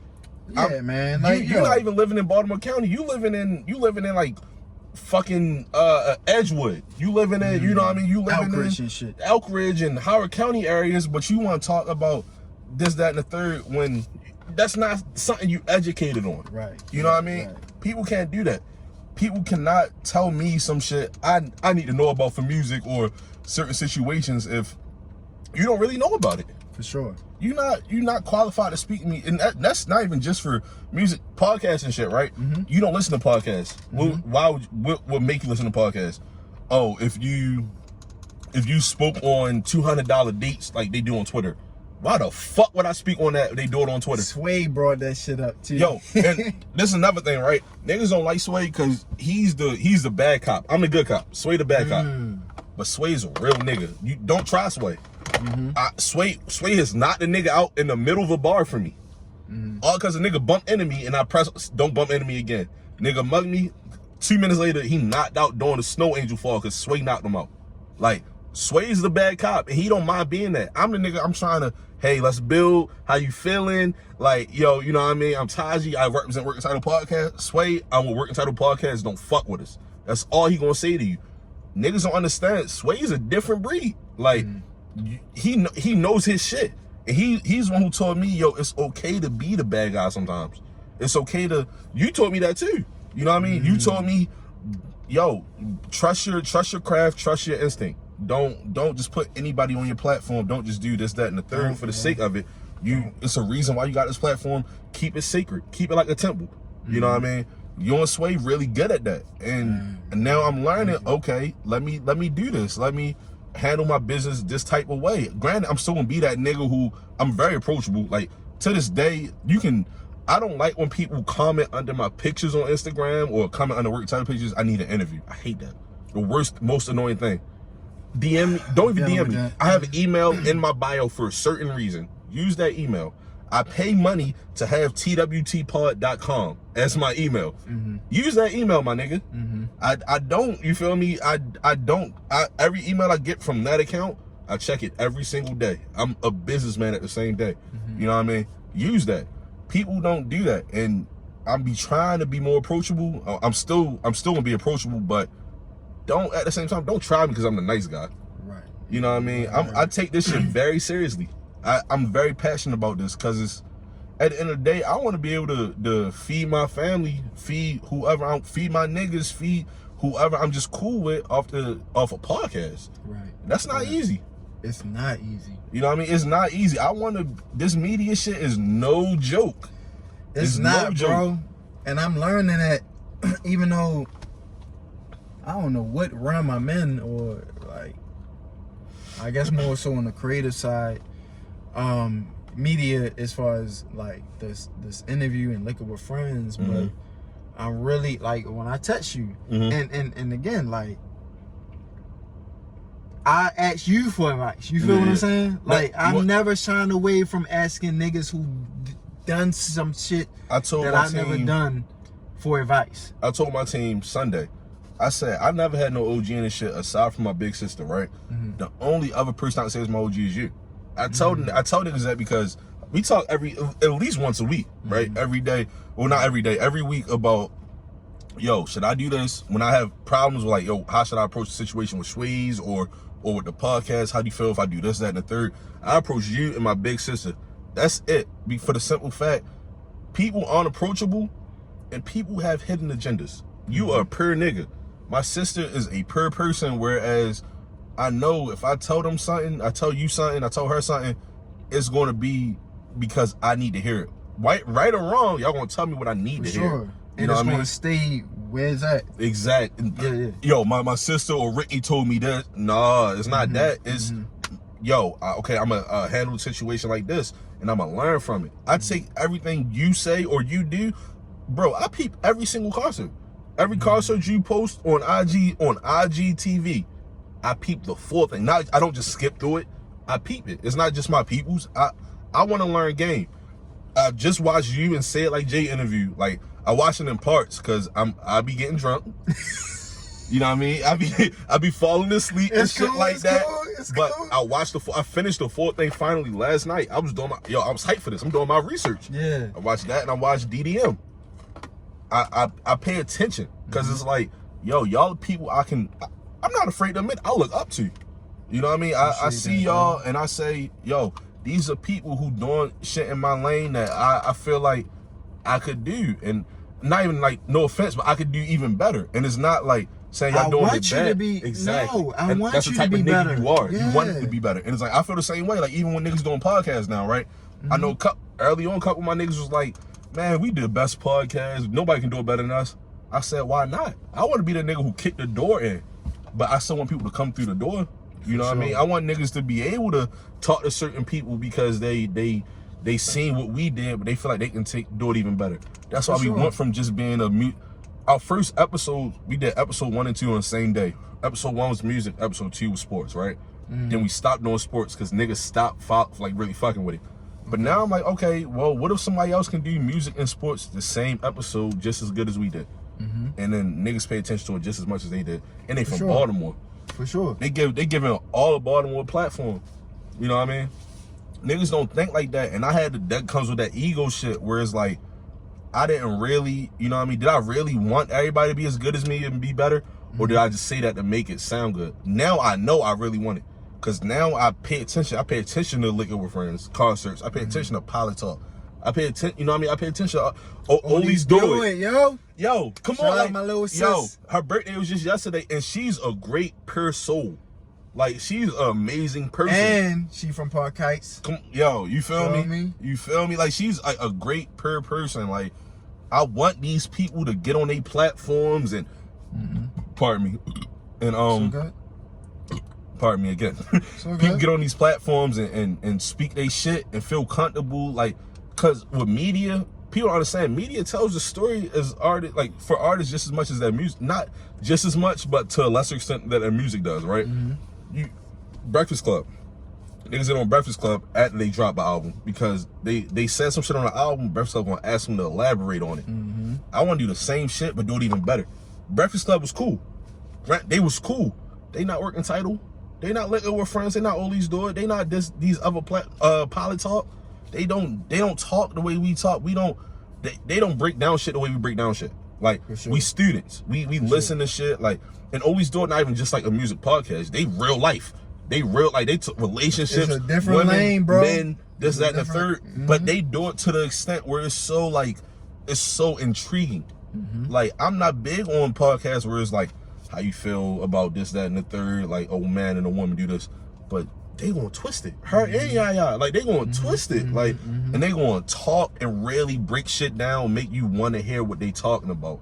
People don't be able to do that no more. And she's like, that whole podcast platform is, bro, it's so natural and organic. Super natural, yo. That's why when I see, I'm just proud of her because we from the same neighborhood. You feel me? Yeah. And it's not a lot of us. Yeah. In that field, in this lane, fact. So the fact that she's doing what she's doing, and I told her like, the first episode, it's like, you sound like you did this shit before. Like the first episode, you didn't. Like, it's like if you even had butterflies, you I wouldn't be able to tell. You're just fucking talking. But I'm gonna say this. I don't know if she told y'all like the first like. They was always planning, like they was doing their shit like at the office, right? And I'm not saying they was like we the reason, because they the reason they bugging, like they the reason they buzzing and going crazy. But like they did like a practice episode at the office, and I'm sitting there listening. And as soon as they got done recording, like as soon as Jano pressed the enter or whatever button he pressed to stop the recording, I said, "Oh, y'all got something special. Y'all not just like, I see the chemistry y'all two got. Y'all not just doing this for the sake of, we got a voice on Twitter, we gonna do a podcast." Yeah, they really doing something special.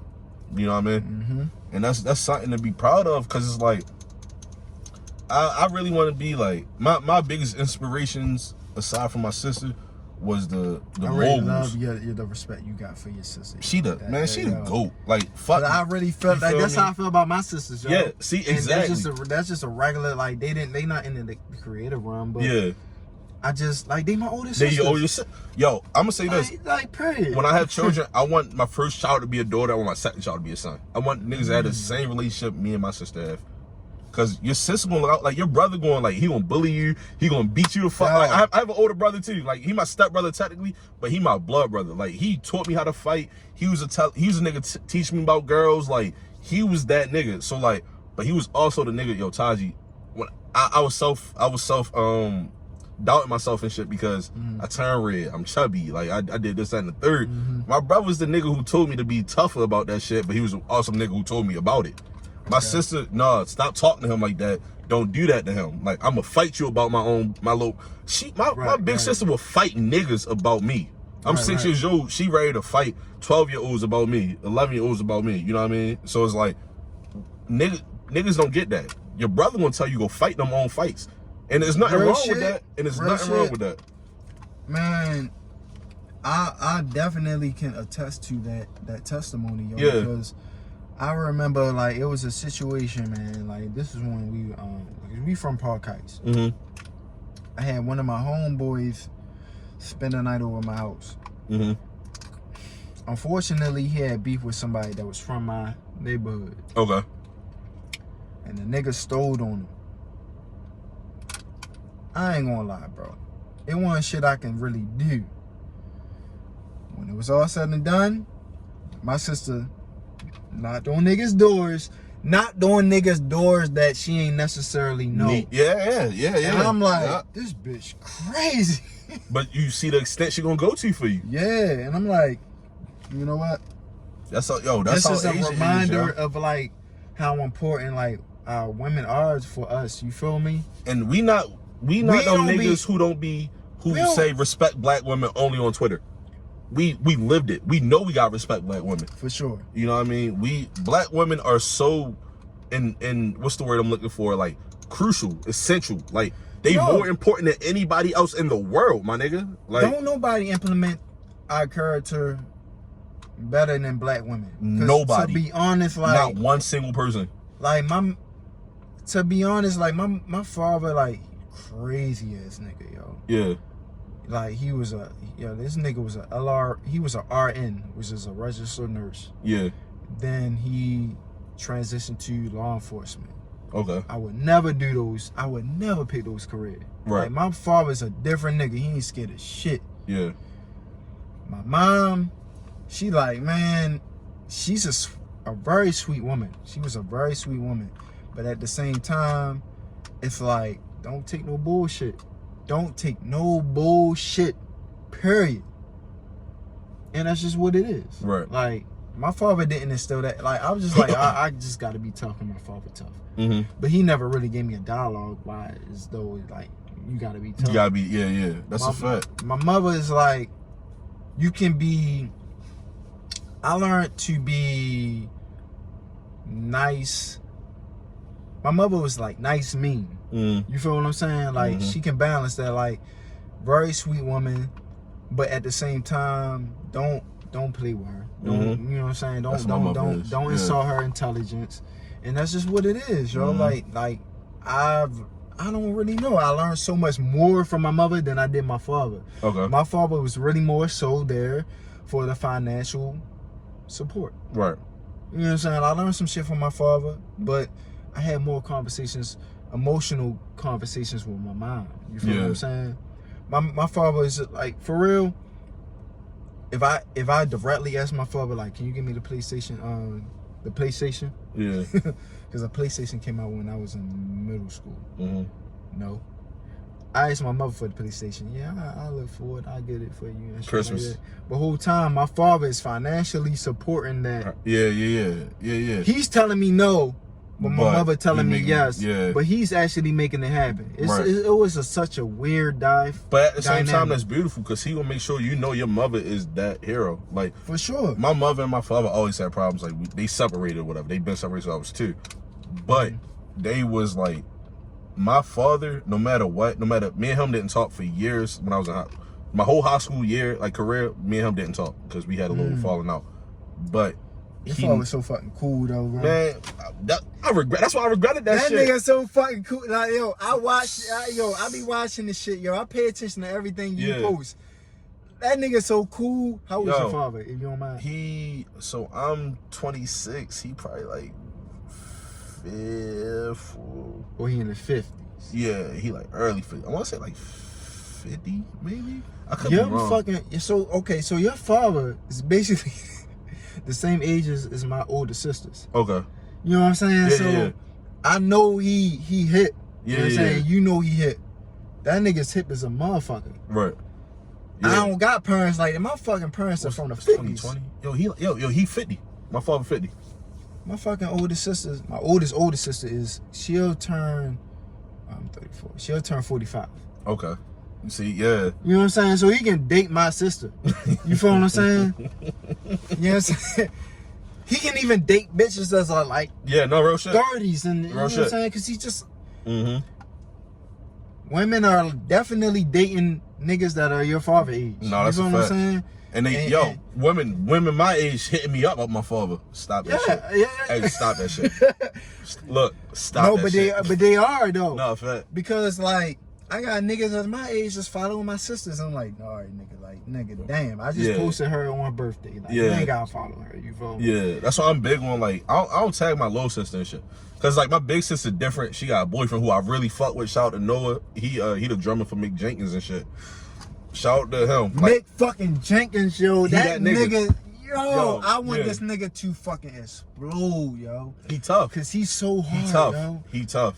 Damn, yo. So like, that's why like I don't mind posting her. My little sister though, like you feel me? She a youngin', like I don't play that shit, like, cause niggas be weirdos, like niggas be aside from like my niggas and work entitled and like my family. I don't want no nigga following my little sister. Yeah. Not at all.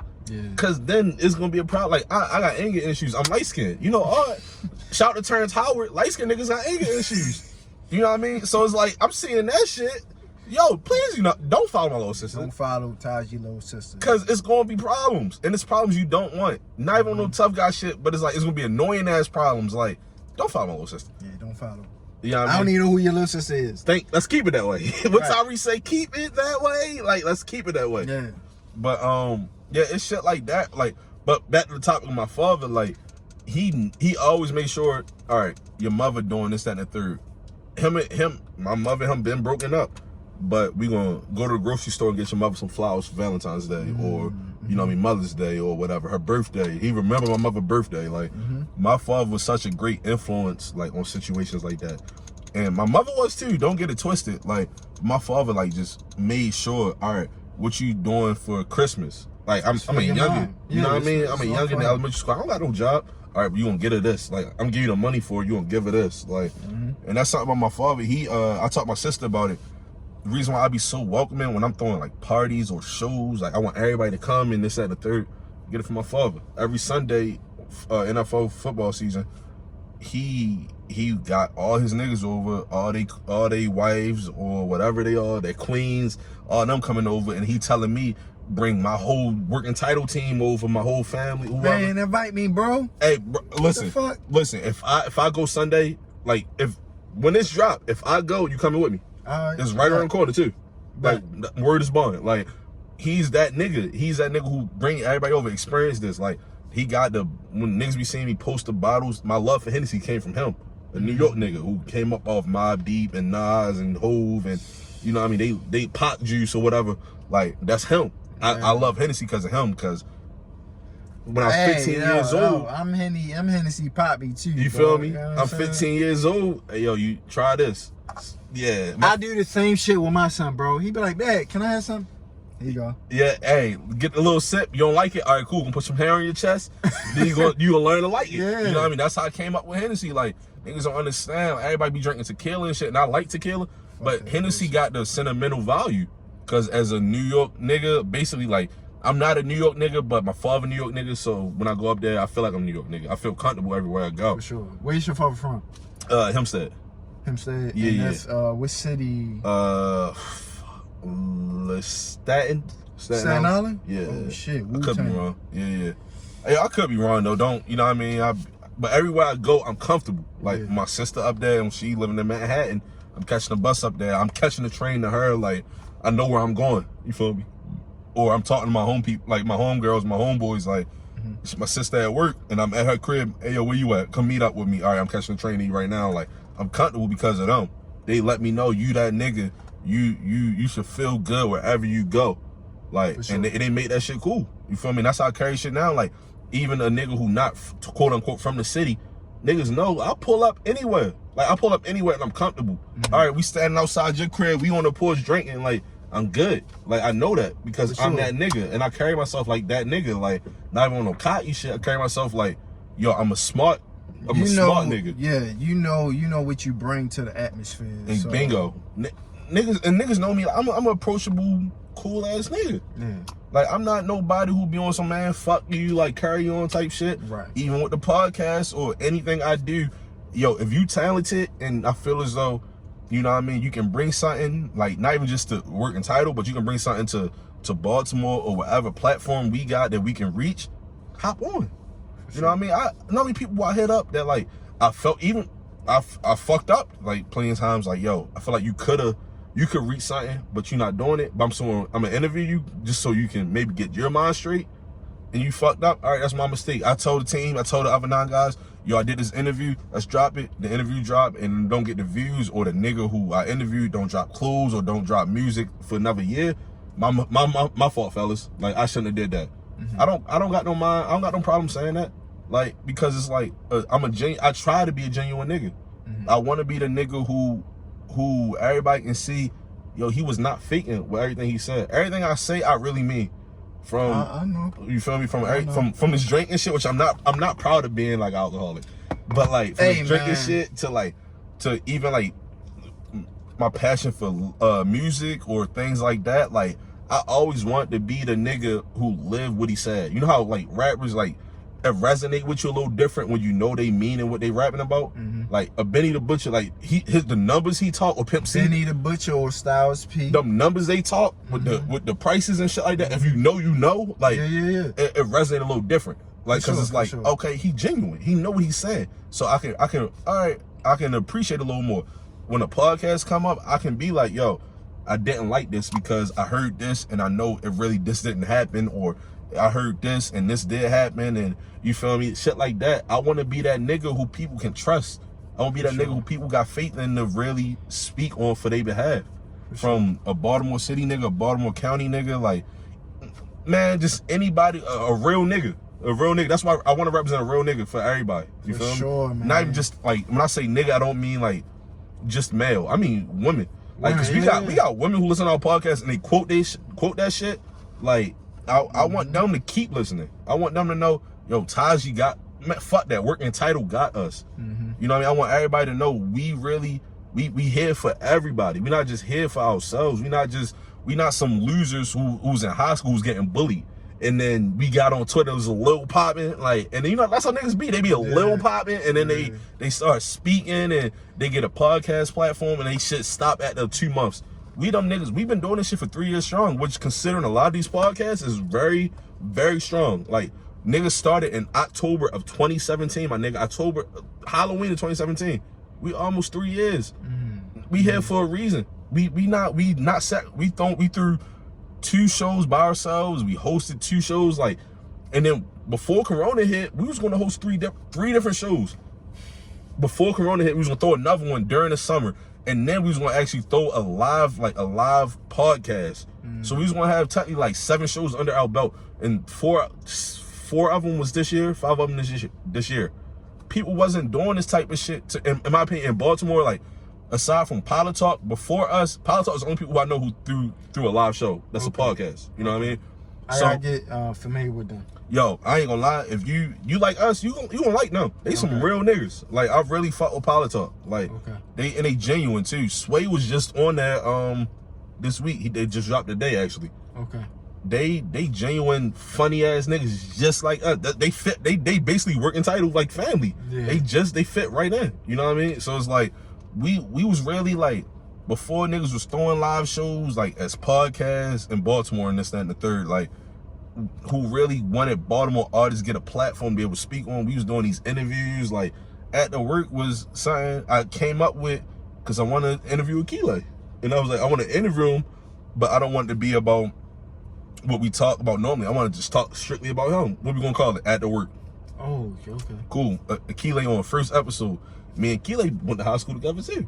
Okay. And he doing all this hate shit. When niggas see me and hate, I'm not that nigga who be like, yo, Akile, I need some free hate shit. I pay full price. Every single time. Not every single time, but me and him built that rapport. Most of the time. Most of the time. I built that rapport for like 90% of the shit he dropped. I'm getting it first, but I'm still paying full price.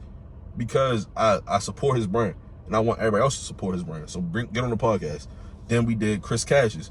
Me and Chris Cash's built that rapport. Come on, I'm getting music early from Chris. I got music. Niggas ain't here from Chris Cash's, right? Man, Chris got. I'm gonna let you hear some shit. All right, bet. You know what I'm saying? I get that music from Chris Cash's because me and him got that rapport. Then you feel me? We did so much shit that like from Aaron to Always Work in the trap genre, we're motivated. Like we don't just do music. We do brands. We do like just so much shit. Like art, like athletes. Like we doing so much shit. We gonna get some rap battlers on soon. We doing people creatives. Back. Yo, please bring that shit back. I got you. We going so crazy for the simple fact like I feel Get like me in that shit, yo. Come on. Hey, look. I got shit from 2009 that'll destroy niggas now. When we turn this off, I want to talk to you about some shit because I got some shit like you know what I mean. All right. Like, bro, you like it's so much shit we doing that I really want people to hear. Not even just our voice, but hear other people's voices. Like, because it's so much talent, and most of the shit we do is in the Baltimore area. If it's not Baltimore, it's Howard County or somewhere in Maryland, right? For sure. So I want everybody to be able to hear what we gotta say as a state. I don't do that DMV shit. Be Baltimore, but Baltimore for sure. Even like artists who not Baltimore, we gonna support them. Yeah, and again, like you know what's crazy? My father's from DC. Okay. My mother's from Virginia. Okay. So I feel like it's my responsibility to kind of highlight everything that's going on. Bingo. You know what I'm saying? You feel me? I'm not just really subjected to Baltimore, you feel me? Yeah. Because I got family, you know, I got bloodline in DC and I got bloodline in Virginia. So I'm all the way DMV for real. You know what I'm saying? Baltimore is not really DMV, but it is what it is. I'm a spread love, you feel me, however I can, you feel me? So, I mean, that's just what it is. Yeah. Hey, we here for the long run. Nigga, yo, nigga, we're friends, you feel me? You know what I'm saying? Like, this. Cups empty. Cups is empty. We drunk everything, you feel me? Both bottles empty. Both bottles empty, you feel me? Like, this is just like, this is the closing, you feel me? Like, nigga, follow Taji Burris at he back at it _ He back at it regular on Twitter. He back at it _ on Instagram. Working T Pod on Instagram and Twitter. You feel me? I think this week. Oh, you dropping Sunday, so it's gonna be over. Sunday. We dropping something every day this week. All right. So we dropping that. So you dropping? Okay, you got Working Title and you got we got the At the Work. We got the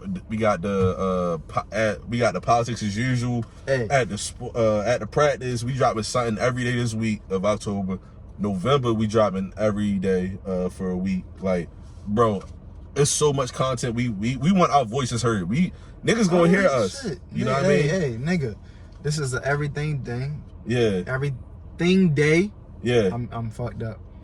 It's October, so this shit is gonna get spooky. Fact. Ooh, nigga. For you scary ass niggas. Nigga, it's Liquor with Friends. I think we're gonna do my first. I'm doing my own YouTube series too on my channel. All right. You feel me? We make sure y'all subscribe. I'm getting this nigga on. It's gonna be called Happy Hour with He Back at It or Happy Hour with Honcho, one of them. Triple H, one of my favorite wrestlers. We gonna be talking about everything. We gonna be drinking. I'm really excited for it. We gonna start the first one in November. So subscribe, pay attention. You know what I mean? It's gonna be just like this. We gonna have probably a little more liquor. You know what I mean? It's gonna be a little slightly more wild. You know what I mean? Okay. So make sure y'all pay attention, bro. Like, we here for a long time. We got Liquor with Friends. We got concerts. Yo, everything we doing as Baltimore creatives is great. You know what I mean? So please, if you supporting just support everybody. Don't just support us because y'all know us. We won't steer y'all in the wrong direction. For sure. So support everything we saying because it's for good reason. Yeah, believe this shit, my nigga. Yeah. You know what I'm saying? We out, nigga. Buckle up, dummy. You dig? Liquor with friends.